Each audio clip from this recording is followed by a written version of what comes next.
Bem-vindo ao canal Ismenio MD. Hoje vamos falar da infecção pelo HIV. Antes de começarmos com a aula, eu pedia que se subscrevessem no canal e que acionassem o sino das notificações. Nós vamos falar da infecção pelo HIV, mas antes disso, quero vos apresentar esse manual, né, que é meio de curso, né? Síndrome de imunodeficiência adquirida, volume 2. Então, esse manual é o manual que nós vamos usar para essa aula de hoje. Então, hoje, praticamente, vamos falar dessa infecção pelo HIV. Vamos introduzir, vamos falar da virologia e vamos falar um pouco da fisiopatologia, ou seja, o ciclo de HIV ao nível do organismo humano. E vamos, à medida que estivermos a falar dessa infecção, iremos também responder algumas curiosidades, né, que existem por detrás dessa infecção, né?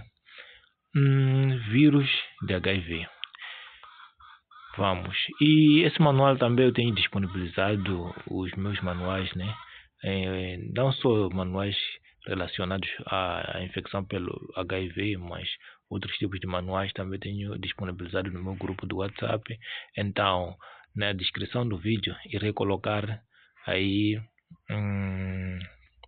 o link, né, que poderá te dar acesso ao grupo do WhatsApp. E lá terás todos os manuais relacionados à saúde. Vamos à aula. Como eu disse, iremos falar praticamente desses 3 pontos aqui.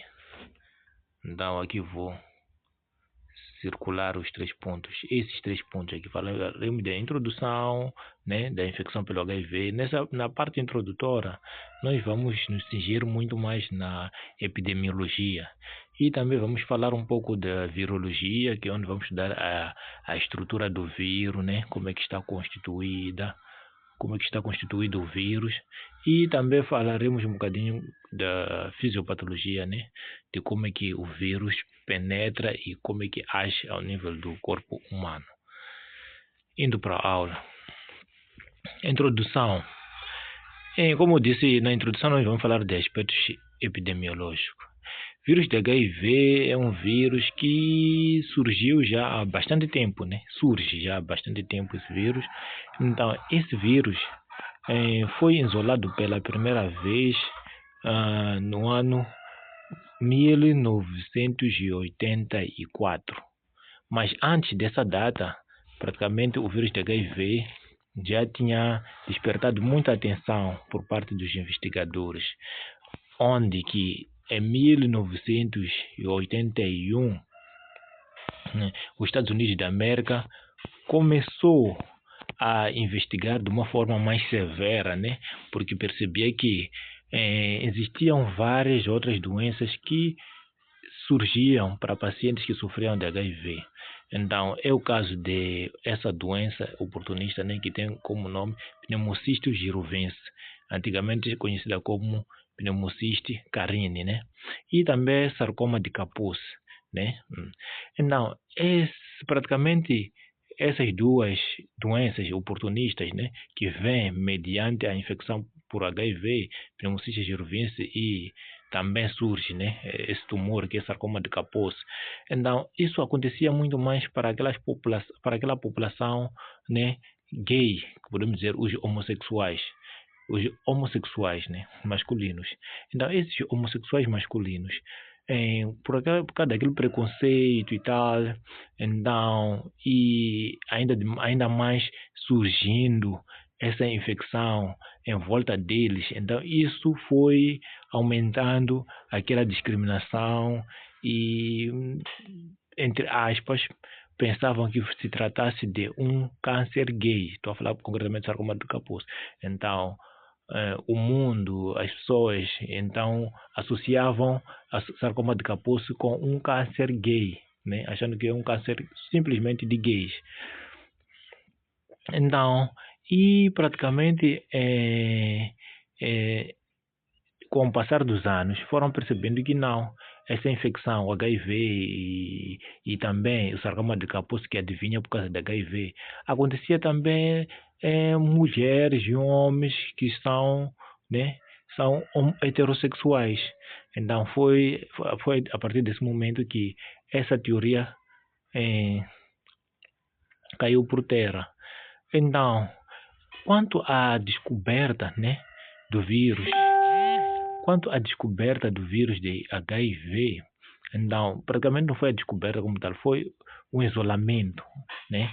E foi isolado o vírus de HIV praticamente em 1984, né, por um cientista francês, né? Por um cientista francês de nome Luc Monteja. Depois eu vou aqui simplificar. Luc Monteja, esse aqui. Então, foi praticamente a pessoa, ou o cientista que foi atribuído esse título, né, de ter descoberto o HIV, o vírus de HIV. Então, em 2002, ele, não só em 2002, praticamente em 2002, ele publicou um artigo, né, falando praticamente desse vírus. E em 2008, ele ganhou o prêmio Nobel, né, por conta da descoberta do HIV. Então, aspectos epidemiológicos praticamente são esses, e também referenciar que o vírus de HIV é considerado uma pandemia universal, à semelhança do outro vírus, né, que é o Covid-19, né? Então, também que foi considerada uma pandemia universal. Então, este vírus de HIV até hoje é considerado uma pandemia universal. Então, indo um pouco mais para a virologia, como eu tinha dito anteriormente, que na virologia nós iríamos falar daquilo que é a própria infecção, o próprio vírus, como é que é constituído o próprio vírus. Então, importa-nos aqui referir que o vírus comporta um material genético. Esse material genético é o material genético RNA. Então, que por possuir esse material genético RNA é conhecido como um retrovírus, né? Um retrovírus.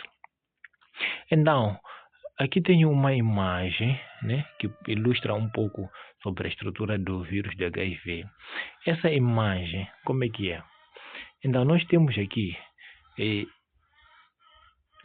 irei praticamente descrever a imagem de fora para dentro.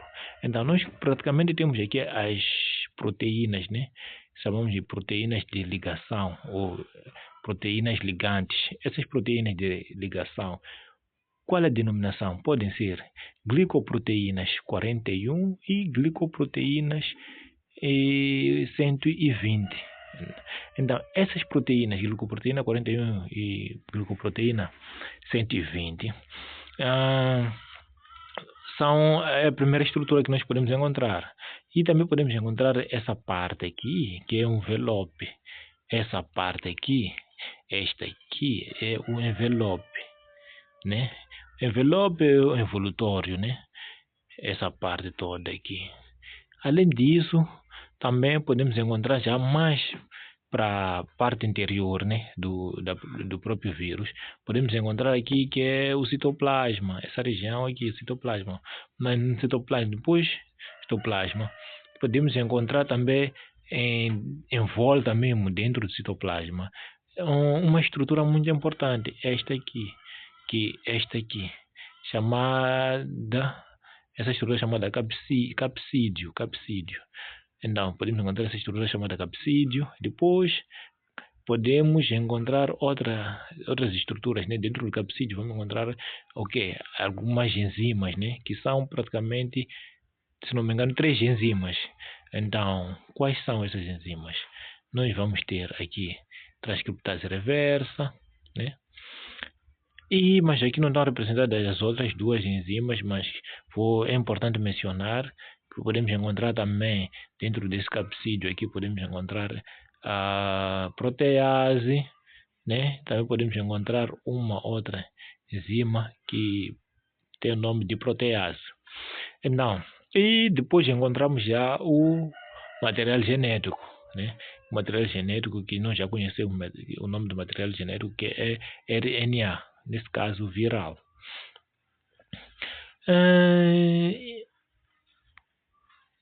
Isso. Então, dando continuidade, nós aqui temos, já demos um resumo, né, de como é que é a estrutura do vírus, né? E é importante sabermos que esse vírus aqui, praticamente, existem dois tipos, né, desse vírus, né, do HIV. Encontramos o vírus de HIV tipo 1 e encontramos vírus HIV tipo 2. Então, qual é a diferença que reside entre esses dois serotipos? Então, nós vamos saber que o vírus de HIV-1 é um vírus praticamente mais abrangente, que está praticamente em volta de todo mundo, e não, enquanto o vírus de HIV-2 é menos abrangente, simplesmente podemos encontrar em alguns países da África Ocidental, né?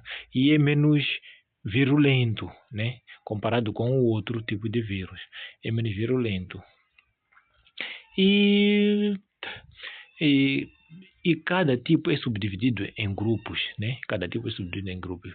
É subdividido em grupo M, N e P, né? M, N e P. Então, é subdividido em esses três tipos. Cada tipo de vírus. Então, e aqui, praticamente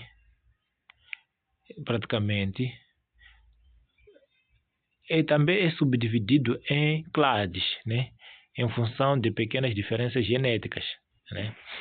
Então, passando praticamente já para o ponto mais, mais importante, né? Não que este ponto de virologia não seja importante, claro que é importante para podermos entender já aquilo que é a fisiopatologia, que é o ciclo do vírus ao nível do organismo. Então, aqui estou procurando uma imagem ideal para podermos entender a fisiopatologia do vírus ao nível do organismo. Esta aqui, apesar de não se ver bem, mas é possível, né?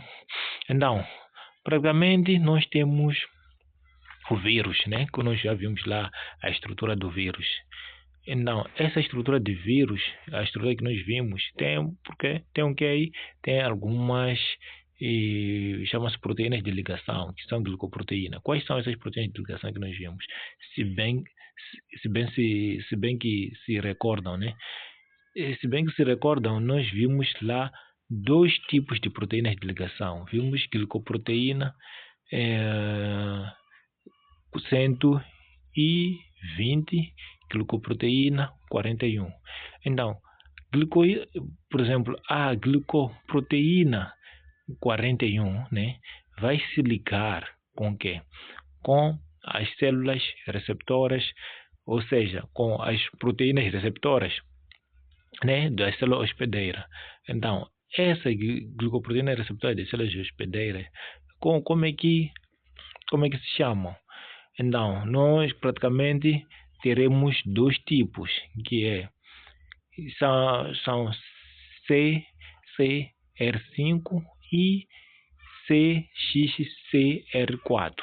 Então, essas então, podemos dizer proteínas receptoras, né? Em outras palavras, podemos dizer que são correceptores, né? Que encontramos na última fase. Então, aí é que se ligam o próprio vírus para poder entrar ao nível da célula hospedeira. Mas antes disso, o vírus, né, afeta o quê? Afeta umas células em específico, né? Quais são essas células que são infectadas primariamente, né, por vírus de HIV? Nós podemos infectar principalmente as células linfócitos TCD4, não só os monócitos e macrófagos, e também afeta as células dendríticas, né? Então, Essas células são, praticamente têm alguns receptores, né? Que são receptores CD4. Então, são as primeiras células que são infectadas por vírus de HIV. Então, essas células estou à procura daqui. Eu estou à procura aqui das células, mas já são essas células. Então, infectando essas células, o vírus, aqui estão. Então, infectando essas células, o vírus penetra ao nível da célula hospedeira. Penetrando ao nível da célula hospedeira, o vírus vai praticamente, vou deixar a imagem, vai ter que o quê? Só para sanar uma curiosidade, né? Como eu disse anteriormente, que iríamos sanar curiosidades ao longo da apresentação. Então, como é que as pessoas, né? Não são algumas pessoas, né? Principalmente algumas, né? Com a história do HIV, né? Relatou-se algumas trabalhadoras do sexo aqui a nível da Etiópia que eram expostas de uma forma repetida ao vírus de HIV, mas não adquiriam assim a infecção. Por conta de quê? Por conta dessas células, por conta dessas proteínas receptoras, né? Elas praticamente tinham dificuldade essas proteínas receptoras. Quais são essas proteínas receptoras? Como são essas proteínas receptoras? E tinham alguma dificuldade, ou geneticamente tinha uma dificuldade ou uma anomalia genética ao nível da proteína receptora CCR5, né? Então, praticamente assim, o vírus não entrava ao nível do organismo. E, dando continuidade. E chegado aqui, depois de penetrar, então o vírus tem que se transformar. Transformar-se em o quê? Tem que se transformar, por exemplo, o material genético tem que se transformar em molécula de DNA. Então, para se transformar em molécula de DNA, depende de uma enzima. Qual é essa enzima que nós mencionamos anteriormente? Transcriptase reversa. Então, transcriptase reversa faz a transcrição do DNA faz a transcrição do RNA viral em DNA viral. Então, esse DNA viral que tem a capacidade de penetrar ao nível do núcleo, né, da célula hospedeira. Então, nós podemos ver aqui. A transcriptase, o vírus já entra, deixa eu lá aqui. Então, aqui, o vírus já penetra aqui. Quando penetra, tem que haver essa transcrição, né, do RNA em DNA, ou seja, transformação do RNA em molécula de DNA, dupla fita. Essa molécula de DNA já é capaz de penetrar ao nível do núcleo da célula hospedeira. Então, penetrando ao nível do núcleo da célula hospedeira, já pode haver uma costura, ou seja, uma junção daquilo que é o DNA viral para o DNA da célula hospedeira. Então, e após isso, então praticamente vamos encontrar aquilo que é o DNA suturrado, DNA da célula hospedeira com algumas partículas do DNA proviral. Então, também graças já a uma outra enzima que é primeiramente essa costura, né, essa interação, graças a uma enzima. Como é que se chama essa enzima? Chama-se integrase. Falamos anteriormente, mencionamos integrase. Então, essa integrase que permite essa costura do DNA proviral ao DNA da célula. E após, né, desse DNA da célula já ter lá as partículas virais, então o que acontece? Graças a uma outra enzima que chamamos de protease, essa enzima chamamos de protease, o que acontece? Já vai criar aquilo que é lise, né, dessa molécula, né, já infectada, em várias moléculas provirais, em várias moléculas provirais. Então, essas moléculas provirais, nós podemos ver aqui, né? Essa molécula aqui, então, praticamente, formou-se em várias. Formou-se em esta, deixa eu mudar aqui.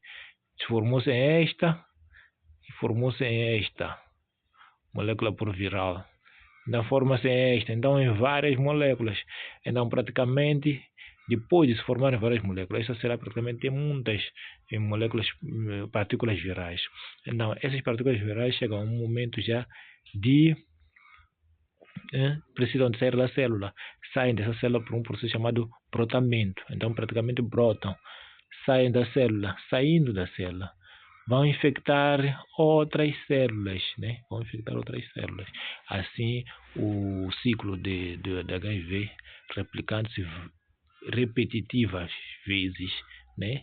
E infectando várias células. Então, nós, como a parte final, né, vamos falar um bocadinho de como é que o nosso sistema imunológico age mediante esse todo o processo. Nosso sistema imunológico, como é que age? Aqui tem uma imagem. Nosso sistema imunológico, né, como é que age?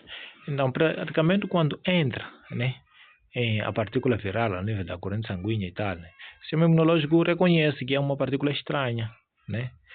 Reconhecendo, então, praticamente busca a informação, né, dessa partícula estranha para poder elaborar uma resposta imunológica à altura ou uma resposta imunológica específica. Específica o quê? A essa partícula. Então, buscando, né? Então, vamos ter essa imagem aqui. Está aqui o sistema imunológico, né? Aqui o sistema imunológico que tirou uma foto, né, das características do próprio vírus. Então, depois de tirar a foto das características do próprio vírus, então praticamente vai elaborar uma resposta imunológica, uma resposta imunológica específica, né? Então, elaborando uma resposta imunológica específica com aquelas características do vírus, né? Do vírus inicial. Só que o vírus continua, na medida em que o sistema imunológico está a elaborar uma resposta específica, o vírus continua a replicar-se aqui, nesse ponto. Tá vendo? Primeiramente este aqui, que é o inicial, que o sistema imunológico tirou as características, e depois replica-se rapidamente em outra partícula viral. Outra partícula viral. Aqui o sistema imunológico não tem lá as características ou seja, o sistema imunológico não está criando o que? As respostas imunológicas contra esses vírus, porque são vírus recém-criados, né? Recém-replicados com o vírus inicial. Então, chegando a vez já do sistema imunológico agir, já depois de ter criado já aquilo que é a resposta imunológica específica, vai se deparar com uma situação que tem lá muitos vírus, mas de outra característica, né, que o sistema imunológico não chegou de criar lá uma resposta imunológica, uma resposta contra esse vírus. Então, entendendo todo esse processo, esse é o trunfo, ou seja, é a vantagem que o vírus de HIV tem para com o sistema imunológico, né? Essa vantagem que o vírus tem para com o sistema imunológico, né? A capacidade de se replicar de uma forma mais rápida e em outras partículas virais diferentes. Então, essa vantagem, né? Essa vantagem, praticamente, nós podemos atribuir a uma determinada enzima. Como é que se chama essa enzima? É a transcriptase reversa. Então, como nós vimos anteriormente, que a transcriptase reversa é a enzima que, né, transforma aquilo que é DNA, RNA em DNA proviral. Então, por falta dessa fidedignidade, né, de transcriptase reversa, de transformar em todas as partículas virais em mesmas partículas, né, de mesmas características, ele praticamente recebe o vírus inicial, transforma de uma certa forma e outro vírus, outro vírus, né? Aquele que foi transformado para quando se quer replicar em outro vírus, transforma de outra forma. Então, essa infidelidade que a transcriptase reversa não tem. Então, essa infidelidade, é nessa infidelidade que está lá o trunfo do HIV. É nessa infidelidade que o vírus de HIV está a um passo em frente do sistema imunológico, né? Então, praticamente, nossa aula termina por aqui. Então, não se esqueçam de subscrever-se no canal e acionar o sino das notificações. Qualquer comentário sobre a aula, comentem aí. Tem uma faixa, né, aí embaixo, onde vocês podem comentar sobre a aula, em o que posso melhorar, e estou aberto a sugestões e para melhorar, né? Então, como eu tinha dito anteriormente, esses livros estará disponível no grupo. Então, acedam ao link do grupo na descrição e lá vão fazer parte do grupo e então praticamente ou seja, essa matéria é para todo mundo, né? Todos, para sanar a curiosidade da população no geral, né? Especificamente para estudantes de medicina, não só estudantes de cursos de saúde.